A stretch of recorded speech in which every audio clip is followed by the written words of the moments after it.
It's actually very possible. It is a must. Yeah, it is a must.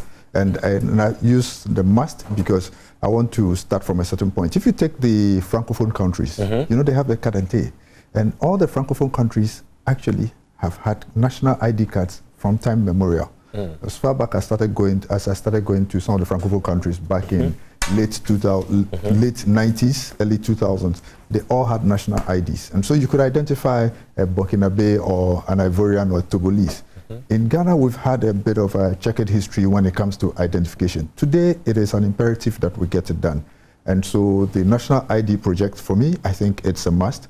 We need to intensify the education. We probably need to look at the structures well to make sure we have it. Because that is what we first use for planning. We need to identify that you are a Ghanaian, of course, or even if it's a foreigner, we still need to be able to identify you in country. And then you look at all the other interlinkages to services to help making business easy to do and so forth. So you definitely need the ID card. It is possible to do.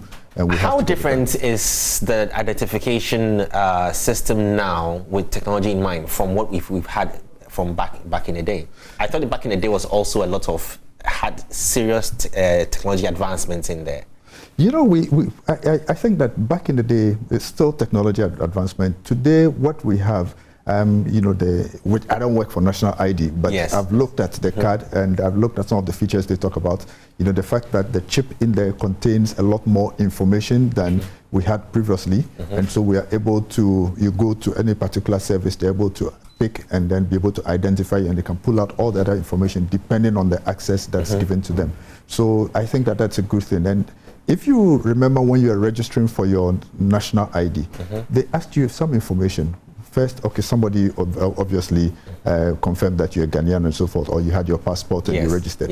But then they asked for other details, so you can ask for your social security. I was there when I realized that SNIT had added my, you know, I was told that my Ghana card had been added to SNIT or something to that effect. So you can have that, your driver's license, any other identification, so that with your Ghana card, suddenly we're able to track you across practically every service that is in the country. And I think that it is a good thing. I'll come to the cons of that. Yes, which I was coming. So from my perspective, it's good. And so we are supposed to be doing it.